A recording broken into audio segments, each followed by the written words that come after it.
Em uma manhã, na escola de magia Tristine, alguns alunos do segundo ano estavam tendo aula com a professora Chevreuse, que ensina sobre magia de terra. Ela chama uma garota que se chama Louise para que tentasse repetir um feitiço de alquimia, mas os alunos da turma não estavam achando uma boa ideia. Mas mesmo se irritando, ela vai. Louise se concentra e recita o feitiço, mas acaba não dando muito certo. Logo depois, algumas garotas de sua turma zombavam pensando que Louise seria expulsa ou queria sofrer alguma punição pelo acontecido, já que tinha saído novamente da sala da consciência. Frederica chama de Louise do Zero e queria saber que tipo de guardião ela iria conjurar, mas Louise tem confiança em seu feitiço de conjuração e fala que iria conjurar um guardião sagrado muito poderoso, mas quando chega a noite, Louise pensa que não deveria ter sido tão confiante. Já no dia seguinte, os alunos do segundo ano vão fazer sua primeira prova, que é a de conjuração, além de também ser o dia que vão descobrir qual vai ser o espírito guardião com quem passarão o resto da vida, e ficam impressionados por Frederica ter invocado uma salamandra. Chega então a vez de Louise. Ela recita o feitiço, mas acaba causando novamente uma explosão, mas quando olham, percebem que havia um humano plebeu. Louise se aproxima e pergunta quem era ele, mas o rapaz parecia não entender o que ela estava dizendo. Os alunos ao redor começam a zombar de Louise e ela pede ao professor para que conjurasse de novo, mas ele não permite, pois não poderia degradar a cerimônia. O rapaz tenta fugir de fininho, mas Louise o segura e é obrigada a continuar a cerimônia, e finaliza o contrato através de um beijo. O corpo do rapaz começa a ficar quente, mas era para que ficasse cravada a runa do espírito guardião, e quando feito, ele desmaia. Quando o rapaz acorda, ele pensava ter tido um sonho, mas logo percebe que não, e fala que queria voltar para casa, mas bem na sua frente, Louise estava se despindo, e joga as vestimentas para que o rapaz lavasse. Louise começa a ficar incomodada com o barulho que ele fazia, e resolve lançar um feitiço de silêncio, mas acaba causando efeito para que ambos conseguissem se entender. Louise pergunta o nome dele, e ele diz se chamar Saito Hiraga, e Louise explica do porquê ter ido parar no mundo em que está, e também como funciona por lá,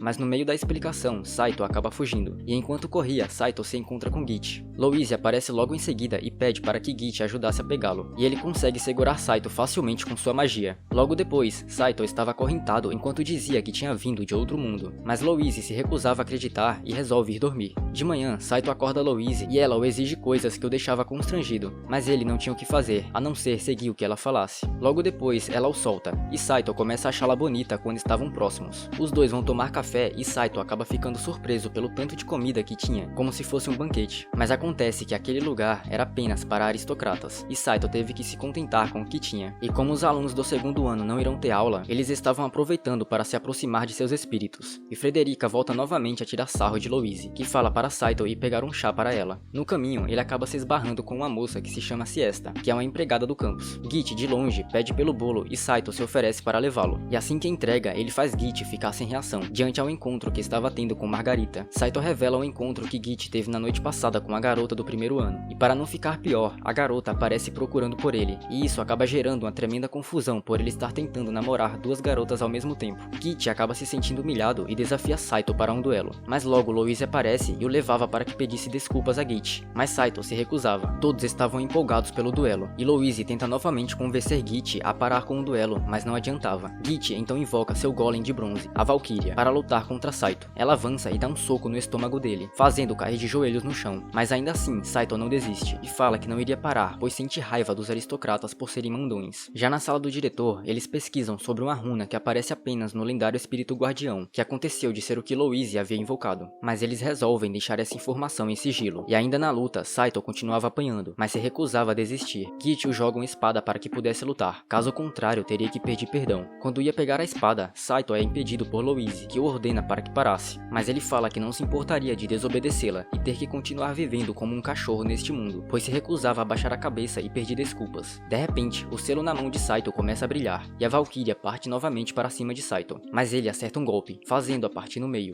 Todos ficam impressionados, mas Saito não sabia o que estava acontecendo. Git começa a invocar mais golems e Saito rapidamente vai na direção deles, e as derrota com facilidade, e assim conseguindo chegar próximo de Git, que acaba desistindo. Louise vai até Saito para ver se estava bem, mas assim que ele solta a espada, o selo para de brilhar e ele acaba adormecendo. Quando Saito acorda, Siesta fala que ele dormiu por 3 dias inteiros, e diz também que Louise cuidou dele sem nem dormir, e Saito a vê, e começa a achá-la fofa enquanto dorme. De manhã, eles estavam na sala de aula estudando os efeitos dos 4 elementos, onde a força de um mago é determinada pela quantidade de elementos que ele consegue combinar. Frederica então fala que uma pessoa na sala não tem um único elemento sequer, e todos olham para Louise, e isso fez Saito entender do porquê a chamarem de Louise do Zero, e começa a zombar dela. Louise se irrita e o deixa sem comer, além de que iria dormir do lado de fora, mas Siesta aparece e o leva para que pudesse comer a comida dos cozinheiros, e lá ele eles dizem que são gratos por Saito ter derrotado Git. E quando estavam do lado de fora, Siesta diz a Saito que Louise havia gastado bastante com a poção que tinha usado enquanto ele estava inconsciente, por causa da luta contra Git. Siesta logo fala que gostaria de conversar mais com ele, e os dois se despedem. Quando estava voltando, a salamandra de Frederica pega ele e o leva até o quarto dela. Frederica dizia estar apaixonada por Saito e tenta beijá-lo, só que acaba sendo interrompida por Styx e alguns outros amigos, se é que me entendem, mas ela logo dá um jeito neles e volta para o que era mais importante. Frederica acaba beijando Saito, mas no mesmo instante Louise aparece e a repreende e leva Saito de volta. Mas Louise estava irritada por ele ter tentado fazer coisitas indelicadas com Frederica. Ela pega um chicote, mas Saito a segura e começa a se explicar e diz que Louise estava com ciúmes, mas isso apenas a deixou mais irritada. Logo depois de conseguir se explicar, Saito diz que sua primeira vez usando uma espada foi contra Git, mas Louise fica surpresa, já que ele lutou naturalmente. Ela então fala que quando faz o contrato com o espírito guardião, às vezes ele pode ganhar habilidades especiais e logo vão dormir. No dia seguinte, os dois saem cedo a cavalo no dia do nada. Sim, esse era o nome do dia, tá? E vão até a cidade e entram em uma loja de armas. Eles vão até lá para comprar uma espada para Saito conseguir se defender caso Frederica voltasse até ele novamente. O moço mostra uma espada onde dizia ter sido feita por um mago alquimista, mas era muito cara para que Louise pudesse comprar. Ele então mostra uma espada mais barata, no entanto era bem velha, mas Louise resolve levá-la e Saito lembra que Louise havia gastado muito com a poção para que pudesse curá-lo. Já de volta, Saito acaba recebendo uma espada de Frederica, que dizia ter sido coincidência, e logo ela e Louise começam a discutir, mas resolvem que é Saito que vai decidir com qual espada ficar. Ele escolhe as duas, mas acabou não sendo suficiente para convencê-las. Mas enquanto as duas continuavam discutindo, acabam de repente escutando uma voz que a chamam de idiota. Saito diz que não tinha sido ele, mas Helene fala que foi a espada. A espada então começa a falar normalmente com eles, pois tinham a acordado do sono. Essa era uma espada inteligente, que é uma espada que possui personalidade. Louise decide que vai devolvê-la, mas Saito fala que vai ficar com ela e os dois se apresentam, e ela se chama Delflinger. No dia seguinte, o conde do Palácio Real tinha ido alertar o diretor sobre um mago ladrão chamado Folkt Arenoso, que rouba bens valiosos dos aristocratas, e diz também que estava guardando em um cofre um cajado da destruição. De noite, Saito é parado por Frederica, que diz que iria dar de graça a ele a espada, mas que teriam que conversar no quarto dela. Os dois entram e ele pensa que iria parecer um herói com a espada, mas pergunta do porquê Frederica ter escolhido ele, ao invés dos outros caras. Ela então começa a elogiar as qualidades de Saito, mas que na verdade eram defeitos. Ele se revolta e resolve ir embora, mas antes que saísse, ela tenta o persuadir com itens valiosos e acaba segurando ele, mas Louise aparece e o leva de volta. De manhã, Saito é obrigado a ficar junto com os outros guardiões, mas acaba indo até a cozinha, e lá, Saito pergunta onde estava Siesta, mas o cozinheiro fala que ela havia pedido demissão, pois tinha ido servir ao conde. Saito então se pergunta do porquê ela não ter dito nada a ele. Mais tarde, Louise explica a Saito que o conde é um mensageiro imperial, e Del fala que normalmente isso significa que ela será amante do conde. Delflinger eu vou chamar de Del, tá? Vai ser como um apelido. Saito fica sem acreditar e se preocupa com Siesta, e resolve ir até Git para perguntar algo. Um pouco depois, Louise procurava por Saito, mas Git fala que ele tinha perguntado como fazia para ir até a mansão do conde. Quando Saito chega, ele é visto por um guarda, que o leva até o conde, e lá Saito fala para que deixasse Siesta voltar, pois faria qualquer coisa, mas o conde não estava nem um pouco afim. Saito tenta fazer algo, mas o conde se sente ofendido, até que Siesta entra na sala e pede para que não fizessem nada com Saito. O conde então fala que tem um livro que procura, mas que a família da Germânia o tem como parte da herança, e que a filha deles está atualmente na escola. Saito sabia que era Frederica e corre de volta, mas no caminho se encontra com Louise, e quando voltam ao quarto, ela diz para que ele desistisse de tentar ajudar Siesta, mas ele não faria isso e vai até o quarto de Frederica. Ela pega o livro e diz que poderia dar para ele, mas que teriam que namorar. Saito fica irritado e resolve pegar a espada e sai correndo. E lá fora, parte em cima de um cavalo até a mansão do conde, mas Helene o vê. Quando chega, ele acaba sendo parado novamente pelos guardas, que o levam até o conde, mas assim que o soltam, ele desembanha a espada. Louise, Frederica e Helene iam voando até a mansão, pois estavam preocupadas com o que poderia acontecer com Saito ao desafiar o conde. Saito estava tremendo de medo e o conde o acerta. O conde prepara espadas de água e arremessa contra Saito, mas Louise chega a tempo e o salva. Eles então vão se explicar ao conde e acabam sendo repreendidos, mas Frederica mostra o livro que ele tanto procurava e o entrega, mas logo Saito percebe que o livro era de assuntos indecentes. Mas com tudo resolvido, Siesta volta à escola e ela agradece Saito com um beijo, e logo sai correndo e ele acaba ficando todo bobinho. No dia seguinte, Louise estava ensinando a Saito como marchar, para que participassem da exibição que fazem anualmente com os espíritos, mas não estavam indo muito bem, até que Louise fala para que Saito fizesse uma demonstração com sua espada, mas Saito não estava confiante, mas ainda assim, ele resolve praticar com Del. Siesta aparece e fala que todos estavam praticando bastante, já que a princesa Henrietta vai comparecer. Siesta se despede de Saito, mas antes ela segura a mão dele e o deseja boa sorte. E enquanto Jian preparava a segurança, a Lugval aparece e pergunta se estaria tudo bem ele mudar a posição atenção dos guardas do cofre, pois ela soube que Arenoso está atrás do tesouro que há na academia, mas Dian estava confiante de que nada iria acontecer. No outro dia, todos estavam empolgados ao verem a princesa chegar, e Saito nota o sorriso no rosto de Louise ao vê-la. E já de noite, Saito continuava tentando criar algo para demonstrar com sua espada, até que batem na porta do quarto, e assim que Saito abre, a princesa entra e abraça Louise, pois as duas são amigas de infância. Saito tenta se intrometer na conversa, mas acaba deixando Louise irritada. A princesa se aproxima e dá um sorriso para Saito, e diz para Louise que ela havia conjurado um ótimo espírito. Um pouco depois, as duas se despedem e a princesa deseja boa sorte para Saito. No dia seguinte, começa a exibição, e os alunos apresentavam seus espíritos, até que chega a vez de Saito. Os dois sobem no palco, mas acabaram sendo motivo de gargalhadas. No entanto, Saito desembanha sua espada, mas Louise, que estava envergonhada, o tira do palco. E dentro da academia, Arenoso tentava invadir a sala do cofre, e vai até o lado de fora para invocar um golem. E nesse mesmo instante, Saito e Louise estavam passando e acabam sendo atacados, mas Saito a joga para o lado e ele acaba sendo pego, e fala para que Louise fugisse, mas ela tenta usar um feitiço de bola de fogo, porém acaba sendo inútil, e isso dá chance para que o golem acertasse a parede e Arenoso foge com algo que havia pego. Todos na academia escutam e Helene, que estava sobrevoando, salva Saito, e com isso, Arenoso consegue escapar. Um tempo depois, os superiores da academia descobrem que Arenoso havia roubado o cajado da destruição. A princesa então acaba tendo que partir, e se despede de Saito e Louise, que estava preocupada com ela. Saito pergunta a Louise do porquê ela não ter fugido quando ele pediu, e ela diz que um mago de verdade não abandona seu guardião. Já em outro dia, Saito estava recebendo o tratamento especial de Frederica, mas Louise não estava gostando nem um pouco ao ver os dois juntos. Frederica então fala sobre o incidente que aconteceu, e que foi causado pelo pequeno número de guardas designados para proteger a princesa, além de que ela havia ido até a academia sob uma forte oposição. De repente, Dian aparece a chamando para irem até a sala do diretor. Quando estavam lá, Logvile fala sobre um indivíduo estranho em uma casa no meio da floresta. Eles mostram um desenho que haviam feito da pessoa e Louise logo percebe que era Arenoso. Dian fala que irá contatar o Palácio Real para que os cavaleiros fossem até o local, e o diretor pergunta quem estava disposto a ir também para ajudar a detê-la, mas nenhum aristocrata presente estava confiante, exceto Louise, que acaba se candidatando, além também de Frederica e Helene. E o que não sabiam é que Helene é uma Knight. E enquanto o diretor elogiava as alunas, ele diz que Saito é um grande espadachim, e Dian se interrompe quando ia falar algo sobre Saito ser o lendário alguma coisa. Logvile se dispõe a acompanhá-los e logo começam a seguir em direção à floresta. Eles então chegam no local da casa, e checa para ver se tinha alguém ou alguma armadilha em algum lugar. E rapidamente, Helene encontra o cajado da destruição, mas logo são atacados pelo golem. Helene conjura uma magia de vento e em seguida Frederica usa uma de fogo, mas não surtia efeito algum no golem. Louise de longe tentava impedir o golem, mas não conseguia fazer nada, além de se recusar a fugir. O golem a ataca, mas Saito consegue salvá-la, e assim que se levanta, ele dá um tapa no rosto de Louise e a repreende por ter arriscado sua própria vida. Mas acontece que Louise se sentia frustrada por sempre tirarem sarro. Eles novamente são atacados, mas Helene e Frederica chegam e Saito fala para que levassem Louise. Ele fica e parte para cima do golem com a espada que Frederica havia dado, mas ela acaba quebrando assim que acerta um golpe. Del fala para que usasse ele, e assim que o puxa, o ser espiritual de Saito brilha novamente, e ele começa a se sentir como da vez que lutou contra Git. Rapidamente, Saito avança e começa a acertar vários golpes no golem, mas ele acaba se regenerando. Louise fala que iria ajudar Saito e salta de cima do dragão de Helene, enquanto descia com o cajado da destruição, que na verdade era um lança-foguetes. Saito corre até Louise e dispara, conseguindo assim destruir o golem. No entanto, o que eles não sabiam é que na verdade Logvile é a Arenoso. Ela confessa que não sabia como utilizar a arma, e por isso acreditou que Saito saberia, pois ele é o Gandalfor. Ela então dispara a arma, mas acaba não funcionando, e rapidamente Saito a neutraliza. E com isso, o caso é encerrado, e as garotas vão ser o evento principal do baile que vai acontecer à noite, além de receberem recompensas da família real, exceto Saito, mas ele fala que não precisava de nada, além de uma pergunta. E quando a sós, ele fala ao diretor que não pertence a esse mundo, e que a arma que recuperaram é do mundo dele. O diretor diz que foi salvo por um homem há 30 anos, que usava o cajado da destruição, mas por estar muito ferido, ele acabou não resistindo. Saito acaba se sentindo frustrado, pois pensava que conseguiria alguma pista para conseguir voltar para casa. E durante a festa, Louise estava linda aos olhos de Saito. Ela o chama para dançar e ele aceita, mas se sente envergonhado por nunca ter dançado antes. Mas enquanto dançavam, Louise o agradecia por ter a salvado do golem. E por hoje é só, pessoal. Comenta aí caso queira parte 2 e não esquece do like. É isso e até a próxima. Tchau!